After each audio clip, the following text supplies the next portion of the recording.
High student நம்ம பார்க்க போகிறது 11th மேத்தமெட்டிக்ஸில் யூனிட் டெஸ்ட் போர்ஷனுடைய chapter number 5 binomial theorem and sequence and சீரீஸில் எக்ஸசைஸ் 5.2ல் இது ஒரு முக்கியமான கொஸ்டின்ஸ். அடிக்கடி கேட்கக்கூடிய கொஸ்டின்ஸ், எக்ஸாம்பிளுக்கு வரக்கூடிய கொஸ்டின்ஸ். ஏற்கனவே இதெல்லாம் இந்த ரிவிஷன் டெஸ்ட் எல்லாம் கேட்டிருக்காங்க. If ABC are in arithmetic progression, நான் ஷார்ட்டாக எழுதிட்டேன். அர்த்மெட்டிக் ஜாமெட்ரிக், அதாவது if A, B, C are in GP geometrical progression அப்படின்றத நான் GP னு எழுதிட்டேன். and if A power 1 by X equal to B power 1 by Y C power 1 by Z, then prove that X, Y, Z in arithmetic progression. அதாவது இது A, B, C எல்லாமே geometrical progression அப்படின்னு சொல்லிட்டாங்க. geometric progression கொடுத்துட்டு அது பவர்ல இருக்கிறது எல்லாமே இந்த எக்ஸ் ஒய் ஜெட் எல்லாமே அது அரித்மெட்டிக் ப்ராக்ரஷன் அப்படின்னு ப்ரூவ் பண்ண சொல்றாங்க. ஸ்டெப் நம்பர் 1ல அதுதான் நம்ம ப்ரூவ் பண்ண போறோம். ஸோ என்ன கொடுத்துட்டான் இப்போ பார்த்தீங்கன்னா நான் எடுத்துக்கிறேன். So a power 1 by x எடுத்துக்கிறேன் நான். A power 1 by x equal to b power 1 by y equal to C power 1 by Z அப்படின்னு கொடுத்துட்டாங்க கொஸ்டின்ல. நம்ம ஏபிசி வேலையை கண்டுபிடிக்க போறோம். அது என்னன்னு பார்த்தீங்கன்னா, இது நான் K அப்படின்னு நான் அசம்ஷன் பண்ணிக்கிறேன். இது நாமளா எடுத்துக்கிறது தான். அது ஏபிசி XY Z தவிர மற்ற ஏதாவது நம்ம ஈக்குவல் பண்ணி நம்ம எடுத்துக்கலாம். AX plus BY plus CZ equal to, so நம்ம என்ன கொடுத்துட்டோம் K அப்படின்னு எடுத்துக்கிறோம். நம்ம ஒவ்வொன்றா கம்பேர் பண்ணிக்கிறோம். ஸோ இந்த ஃபர்ஸ்ட் டேர்ம் இந்த டேர்மும் கம்பேர் பண்ணிக்கிறேன். அதை A power 1 by x equal to k இருக்கு. இது அப்படியே ரைட் இந்த பக்கம் வரும்போது ரெசிப்ரோக்கலா மாறிடும். அப்ப a equal to k power வந்து x அப்படின்னு வந்துடும். இதான் a னுடைய வேலையா எடுத்துக்கிறோம். அதே மாதிரி இது b யும் கம்பேர் பண்ணிக்கிறோம். இந்த டேர்ம் எல்லாமே k வை கம்பேர் பண்ணிக்கிறோம். அப்ப சோ k வை கம்பேர் பண்ணிக்கலாமா? சோ அடுத்த ஸ்டெப்ல பாத்தீங்கன்னா that's equal to, அப்ப இந்த b டேர்ம் பாத்தீங்கன்னா b power 1 by y equal to k அப்படின்னு இருக்கு. அதே மாதிரி இந்த சைடு வந்தா இதுவும் b equal to பாத்தீங்கன்னா k பவர் 1 by y அப்படின்னு வந்துடணும். அதே மாதிரி லாஸ்ட் நம்ம எடுத்துக்கலாமா? இது எடுத்துக்கிறோம் இந்த term.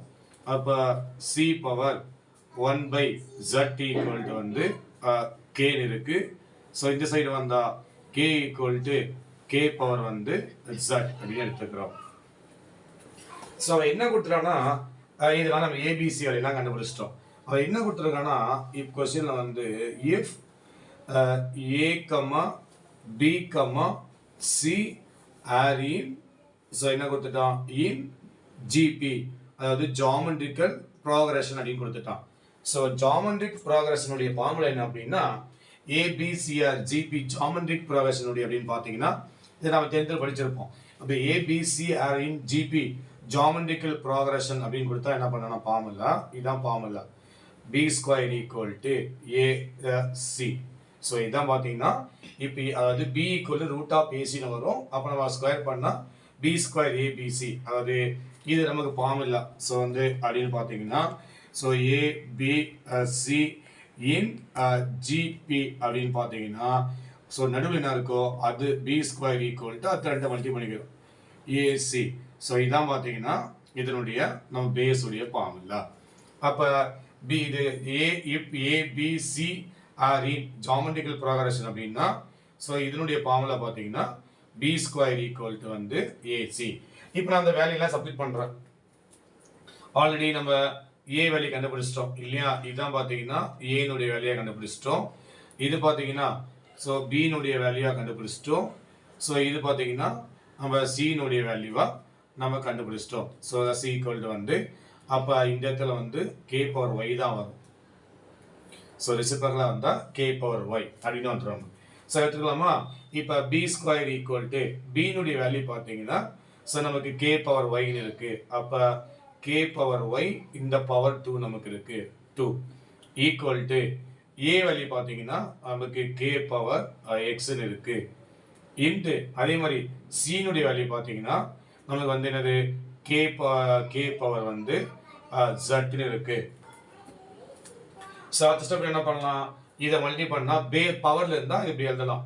So K power 2y அப்படின்னு எழுதலாம். ரெண்டு ஒரே மாதிரி இருந்தால் பவர் ரெண்டு ஒரே மாதிரி இருந்தால் இது ஒரு ஃபார்முலா.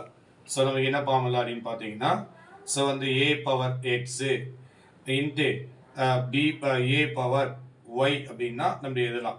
பேஸை காமன் எடுத்துட்டு எக்ஸ் ப்ளஸ் ஒய்ன்னு எழுதலாம். இதெல்லாம் நம்ம ஆல்ரெடி படிச்சிருக்கோம். இது ஒரு பேஸ் ஃபார்முலா. ஸோ அப்போ என்ன பண்ணலாம், இதை கேவை காமன் எடுத்துட்டா இது எக்ஸு ப்ளஸ் பார்த்தீங்கன்னா ஜட் அப்படின்னு எழுதலாம். சரியா?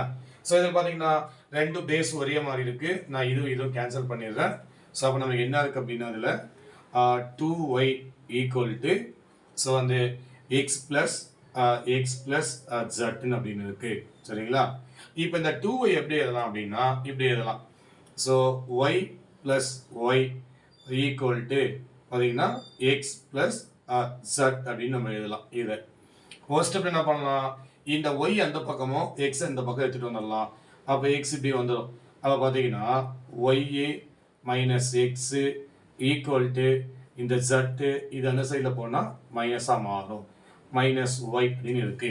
இப்படி இருந்தால் ஸோ இது நமக்கு என்ன அப்படின்னு பார்த்தீங்கன்னா இது ஏபினுடைய டிஃபரன்ஸ் இருக்கு. Y minus X equal to Z minus Y அப்படின்னா இதில் வந்து பார்த்தீங்கன்னா ஸோ நமக்கு என்னது X comma Y comma Z are in பார்த்தீங்கன்னா அர்த்தமெட்டிக்கல் ப்ராக்ரஷன் அப்படின்னு ப்ரூவ் ஆயிடுச்சு.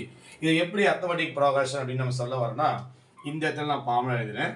இப்போ X comma Y comma Z அப்படின்னு வந்தால் நம்ம எப்படி கண்டுபிடிப்போம், டிஃப்ரென்ஸ் எப்படி கண்டுபிடிப்போம், T2 மைனஸ் T1 இல்லையா? ஸோ அதே மாதிரி என்ன பண்ணுவோம், இந்த டிஃப்ரென்ஸ் அதே மாதிரி T3 மைனஸ் T2 அப்படின்னு கண்டுபிடிப்போம் இல்லையா?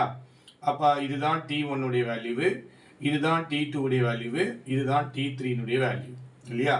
அப்போ T2 என்னது ஒய்ஏ, T1 பார்த்தீங்கன்னா எக்ஸு இல்லைங்களா? அதே மாதிரி T3 ஜட்டு மைனஸ் T2 பார்த்தீங்கன்னா ஒய். அப்போ இந்த மாதிரி டேர்மில் வந்தால் ஸோ இதுதான் என்னது டஸ்கால்ட வந்து அர்த்தமெட்டிக் ப்ராக்ரஷன். ஸோ இது நமக்கு தேவையில்லை. நான் உனக்கு ஒரு எக்ஸாம்பிளுக்கு நான் இதை போட்டு காட்டினேன். அப்போ இது நமக்கு நாட் நெசசரி. அப்போ பார்த்தீங்கன்னா இது எல்லாமே XYZ இன் அர்த்தமெட்டிக் ப்ராக்ரஷன் அப்படின்னு ப்ரூவ் ஆயிடுச்சு. சரிங்களா? ஸோ இது ஒரு முக்கியமான சம்மு. அடிக்க கேட்கக்கூடிய கொஸ்டினும் கூட. ஸோ இதை பிடிச்சிருந்தா ஷேர் பண்ணுங்க, சப்ஸ்கிரைப் பண்ணுங்க. ஸோ அடுத்த வீடியோ நமக்கு வந்துட்டே இருக்கும். தேங்க்யூ.